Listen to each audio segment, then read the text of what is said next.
Hello everyone, this is Lynn, and I am doing a follow-up video to the mod that I did with the ASP Champion for the kill switch, or the recharge port. First thing, if you do this mod, it is verified that you will void your warranty. So my warranty is now voided. If this blows up or dies, I cannot get it fixed or replaced because I did this. So, you do this mod, and you break something, you're up the creek without a paddle. So just keep that in mind.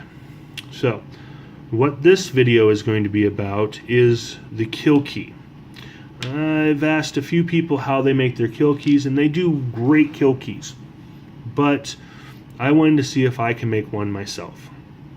If you remember in the video, the one that I did for the kill key was a custom Saber Shop kill key, and it didn't work very well due to the fact that this is off-centered. This port is off-centered. So because this port is off-centered, you put the kill key in, the whole thing is off-centered.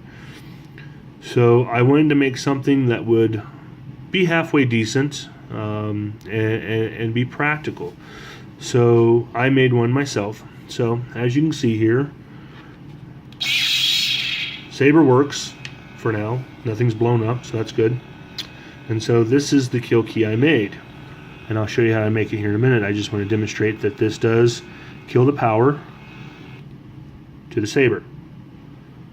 So I am down in there deep enough that it spreads those butterfly clips or whatever inside far enough that it will not fire up the Saber. So as you can see here, nothing's happening. Saber core, Viridian.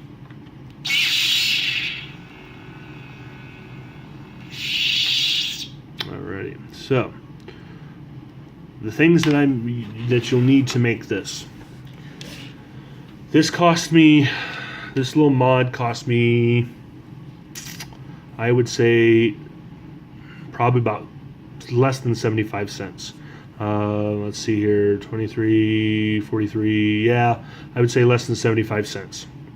So the three things you're going to need is one, a metal cap, and I got one that has a screw spot inside there. This is all found in your local hardware shop. In their parts and fasteners and things like that section. I got this stuff at Ace, but that's what's close to me.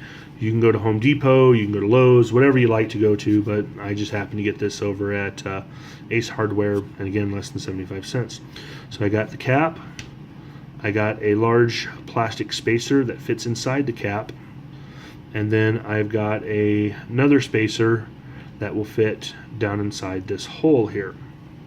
Let me zoom in a little bit here. There we go. Alrighty then. So what I did was, let's see if we can sharpen that up a little bit. There we go. So what I did, the first thing that I did was I sanded around here.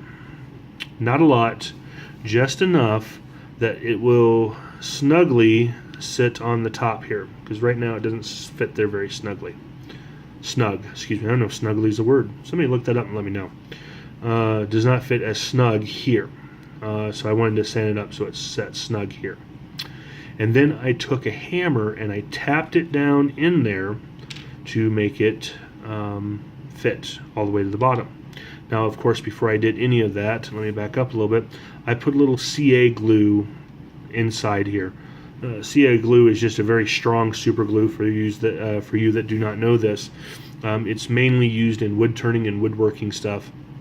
I make pens and learn to make bowls and goblets and things like that, and so I have CA glue laying around. I wanted to see if it worked, and so far it seems to work pretty well. So once I got this piece right here inside here, all the way snugged up, as you can see, there's going to be some sticking out. So I just took my Dremel tool, sawed that or cut that off, and then I put it on some sandpaper, and I just in circular motions while turning this.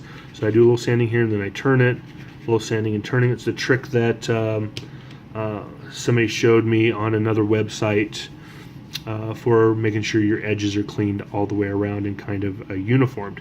So again, sand like this, turn, sand, turn all the way around, and then you get a nice flat surface here. Once that was done, I took my Dremel tool and I cut this down through here, so there's like a U here, if you will, so that this piece right here can fit inside like so. Now, once this portion is done and you just have this guy left over, I went through and sanded all of this all the way around, because this is slightly thicker than what is needed for the port. So you don't want to sand it all the way down, but you want to sand it enough to where it fits inside that recharge port. Snug. I don't know if, again, somebody look that up. Snugly is a word. So that it fits snug inside there. Then mark off enough left over. So stick it in your port. Come back, mark enough so that it would fit inside here, so that you have a little lip there.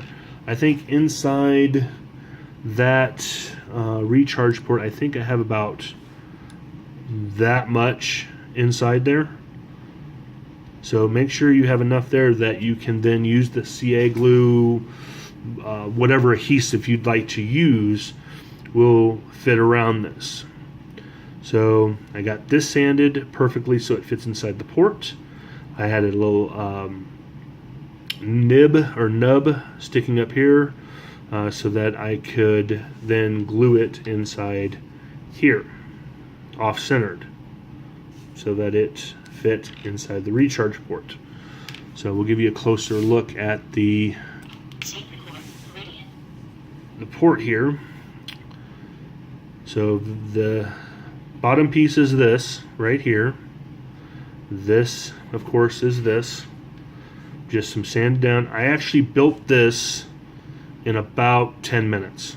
Did not take me very long to put this together, which is I like that. I don't like to waste a lot of time if I don't have to.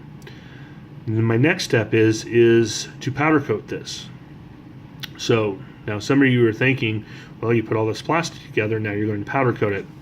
I understand that. So I will leave this as a demo and start all over and powder coat this any color I want, and then start all over again. Now once you powder coat this, it's going to give a nice hard finish to it, but I still want to tape it off because I'm going to be hammering on this when I'm trying to drive that piece in, not that piece, that piece in. So I want to make sure that the finish stays nice and neat. So that is my recharge port. We'll show you what it looks like inside of a hilt here real quick. So we'll drop this down in here. So this is an ASP part that I have. Let me get my finger in there. That goes to one of the sabers I'm working on right now. And we will plug this guy in. Let's make sure it sits there flush. And then that'll sit right down in there. So that's what she looks like. So let me know if you have any questions. Always happy to help. Again, something I want to point out in the other video, if you do this mod, you're going to void your warranty. I can't stress that enough, because I don't want to hear comments and complaints later on about, hey, you showed me how to do this, I did it, now my warranty's voided. I'm going to say, sorry, you are out of luck. So, again, any questions, please reach out to me. The forums, SaberForge, Custom Saber Shop, FX Sabers, post on Facebook. Everybody's happy to help you as long as you're nice to them and you say thank you. So please be nice to everybody when you ask them questions. For now, you guys have yourself a beautiful day.